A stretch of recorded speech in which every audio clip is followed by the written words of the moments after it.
Hey, this is Adam with Tech Dive AV Club. We're in Vegas Pro 18, and while this channel is always about editing, it's usually focusing in on workflow and choices you can make in Vegas Pro 18 and kind of how to use it, and also the related Vegas Creative software line. But this one's going to be, while we're in Vegas, it's going to be a little bit more about some of the art decisions and editing decisions that I've made for a recent gameplay trailer I cut. And it's a short little simple project, and it covers a lot of good topics for the art form of editing, some of the editing choices and theory behind editing, and namely it makes a story. So I cut this gameplay footage of just me throwing VR axes into something that kind of tells a little bit of a story and helps you understand what the game's about. And let's talk about, we'll watch it, we'll talk about how I did it, how I did some of the more technical stuff with it, and why I made some of the more simpler choices and stuff. And hopefully you'll learn something, and if you have anything to suggest or anything, I would love to hear back from you. So let's give it a watch.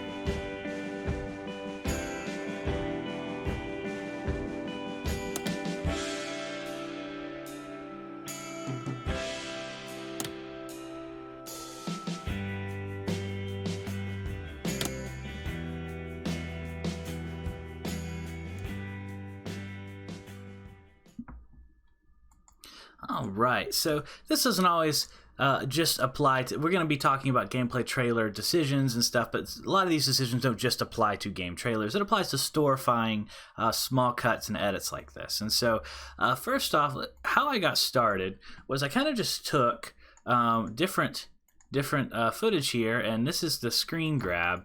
And the way the screen grab worked, it doesn't fully resolution to the screen, and so what I ended up doing was, just before I made any of the cuts, I kind of found a nice good crop of the game itself here. And so that's just one of the more technical things I did with the event pan crop. But once I got in there, I just started watching what was happening and stuff, and I was trying to figure out how I can tell the story of my game, how I can show some of the features off, and to pick the footage that really, does that well. And so as I was looking through it, I wanted to play some music too, because music is a really good chance to get a good vibe. Now I'm gonna shout out Trek Tribe here. I've not heard all their music, but I checked out a little bit of it on the YouTube's audio library, and a lot of it was really strong.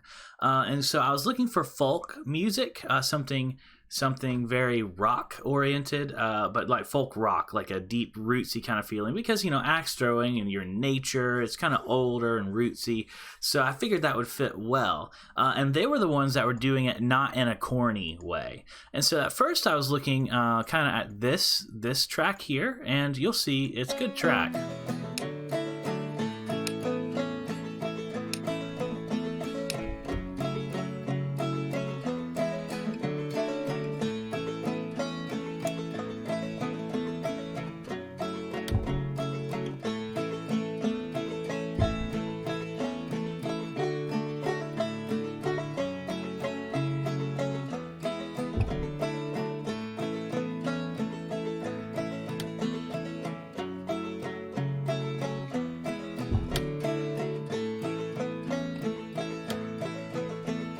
And so while that track, as I watched it, you can kind of see it kind of does fit the mood and everything, and it's good. But if you played the game Outer Wilds, it feels a lot like an Outer Wilds trailer, which is about adventuring and the frontier. And that frontier feeling, while, with axes and barrels and stuff, did fit a little bit. It felt a little too frontier and not enough like grounded and rootsy. So I didn't want to... better for an exploration game, I think. So it wasn't quite telling the story I wanted. While this one, when we listen to the track, it's got this nice slow progression. So we'll listen again.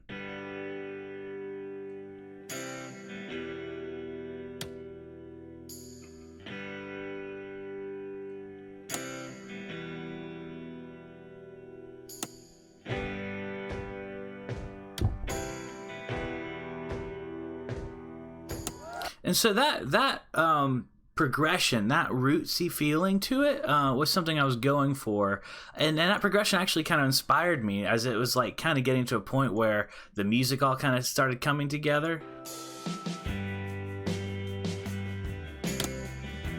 It really fits, that kind of a build really fits a storytelling element. And so I was like, great, that's good. That really kind of fits the theme I think I'm going for. So I chose their rights free song to go behind my trailer and to start telling my story. So a lot of gameplay trailers and things will have like a lot of fast-paced actiony cuts.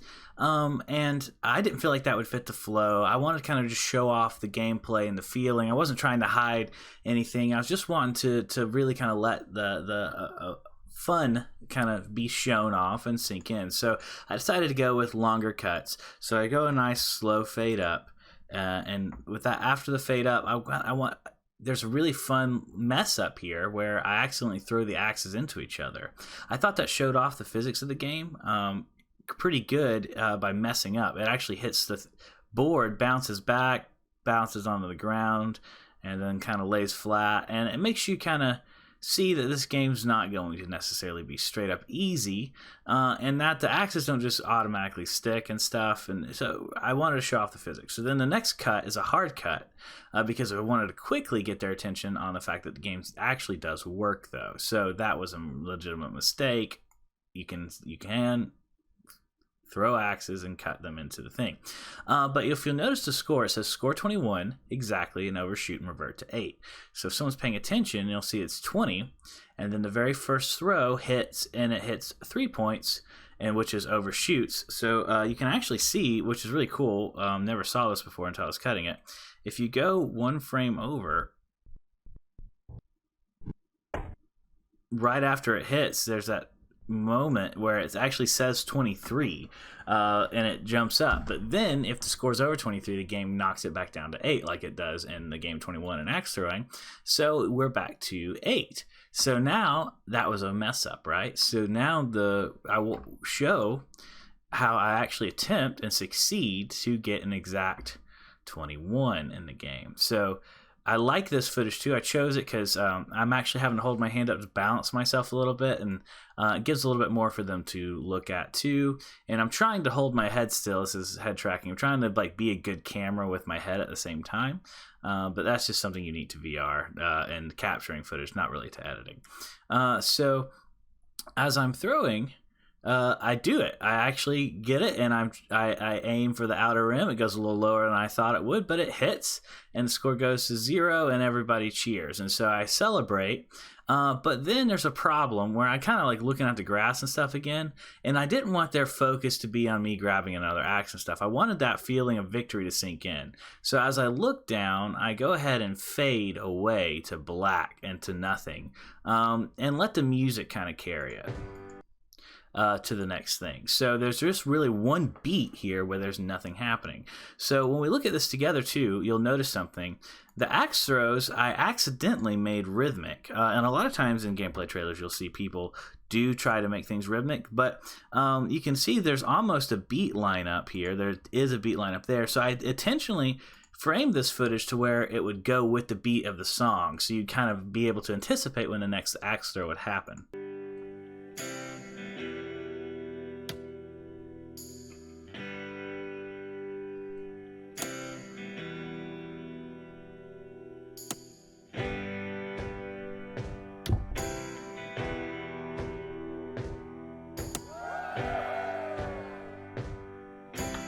So then I let it fade to black for a few frames, and then fade back up just with the music to kind of start telling a news story. So the first time I wanted to very quickly cut directly into the action, but then I wanted to show off this the fun part of the game where you can try and hit this orange that launches into the air. And so I wanted to show a miss, but then I go ahead and immediately fade, because I didn't want it to be a hard cut, because it would actually be hard to tell with that kind of a hard cut when I'm looking forward again and shooting that any kind of time had passed between gearing up. So I didn't want a hard cut to this. I wanted you to kind of sense that there is a change of time. So fade will help you get a change of time on something. So I chose that, and then as I hit the launch button, I wanted to also show that feature too, that you get to like choose that this can happen and stuff. And it shoots the orange. This is kind of still an early access game, by the way, so things aren't perfected yet. Well, the code works really well, I'm proud to say, but the game itself isn't perfected. So if you'll watch, I shoot it, I hit the orange, and there's a fun explosion and a splish that happens. So this is something I want to point out too. I left the sound effects in on purpose. So when you're trying to sell something that's not a video, this is an advertisement, right? So one of the things I want people to understand is the feel of the game, and that's sold best by the sound effects themselves. I've chosen these sound effects specifically for the game, so leaving them in, and I balance them to be actually just a little bit louder than the music. Not much, but enough to stick out. I leave these sound effects in with the music to help sell the feel of the game itself. So then that story arc completes. There's a fade to show time transition. I then properly do select. Let me get rid of that loop playback. I properly do hit the orange the second time. I show that celebration, and then I fade to black again. This time a little faster because the tempo is kind of pacing up now, right? The cuts are happening a little faster. And then I go to where I started. I started at the beginning. This is what makes it feel like a story. I started with an axe throw that failed, a double axe throw that failed, and then I end with double axe throws that succeed. And so I'm not worried about the score at this point. I'm just throwing at the target.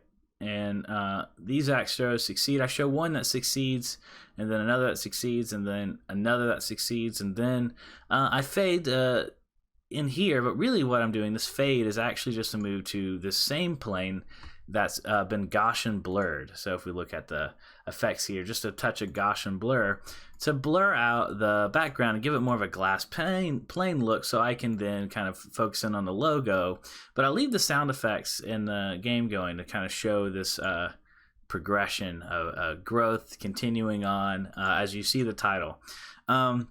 So then I let the title fade to black and the music fade to black. So then there's a little last bit of advertising right here, so you'll remember the name of the game, and then it moves off. So with this though, I'm not much of a graphic designer. One of my weaknesses, and I needed like a compelling logo. I didn't want to just draw an axe or something, because the axes have a very particular look from an axe pack I bought in the asset store. And I didn't want to marry myself to that look, because if I might be changing this later on, as this is going to be early access, there might be a point where I'm not using that exact axe type in the future. Maybe I have different axes and stuff. So I decided to instead of focusing on the axe, just focus on this kind of wood aspect of it. So this is where Vegas comes in. With Vegas and the media generators, what you can actually do is go to noise texture, and you could make a wood texture, and you can throw it. You won't see it in that frame right there. You can throw it out here, and you can actually change how it really looks. These are just random noise textures, but they're designed in ways that makes it look like wood. And with this orange and brown, it's kind of a good woody feeling, but it's a little cartoonish and stuff. So I didn't mind it being a touch cartoonish. I just wanted it to be there. I just wanted to have that easily distinct wood look to it.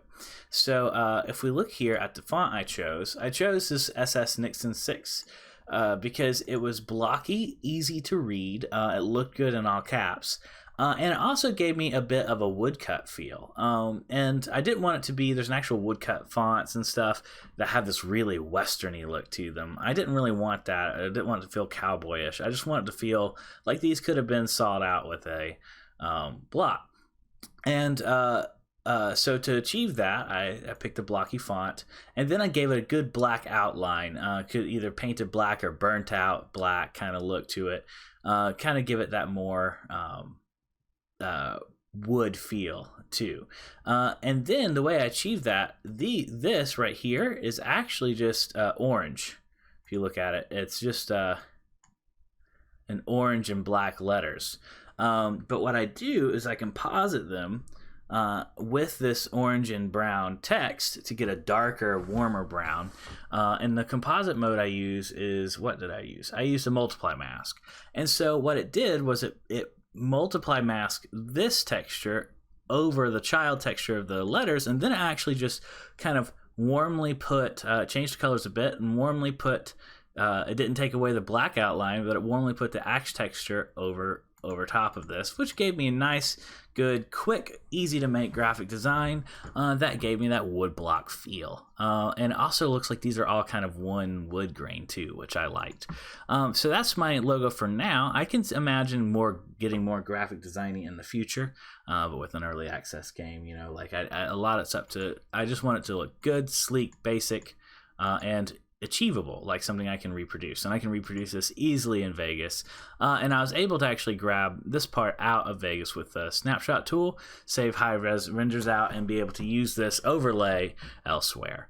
And then the last one of the last editing decisions was just that slow, long fade out to black with the music. So yeah, that's the trailer. So that's how I cut this trailer in Vegas. If you're doing similar projects, small kind of things, adverts, stuff, remember, keep in mind that you're trying to do an emotional pull. We're trying to tell the user, like, hey, maybe it's a software you're using or whatever, but you kind of identify what, give them something to identify with, give them, show off the different features of the software, pick a pacing and a song that kind of really helps tell your story, design a story, and if you can, give it kind of a loop structure where you start and end with the same kind of thing, and that lets you kind of feel, that helps, the psychological trick to make you feel like more of a story was told. Don't be afraid to just keep it with basic cuts. A lot of times people feel like they gotta drag tons and tons and tons of transitions into it. While transitions are super awesome for a lot of reasons, sometimes what you need is just some good fades. And, you know, like the only fancy thing I do here is really just a crossfade into a Gaussian blurred clip. So it just kind of gets glassy here. It's really the only fancy thing I do, that and the multiply mask. So yeah, I hope you guys learned something about just general editing tips. If you like videos like this, let me know. Like I said, we'll be getting back to more of the Vegas teaching, where it's more software focused and less principle focused here in the future. But yeah, let me know what you think. Thanks for watching. Like this video helped you out. Tons of helpful links in the description below, including affiliates link that help out this channel. Thanks for watching. I will see you next time.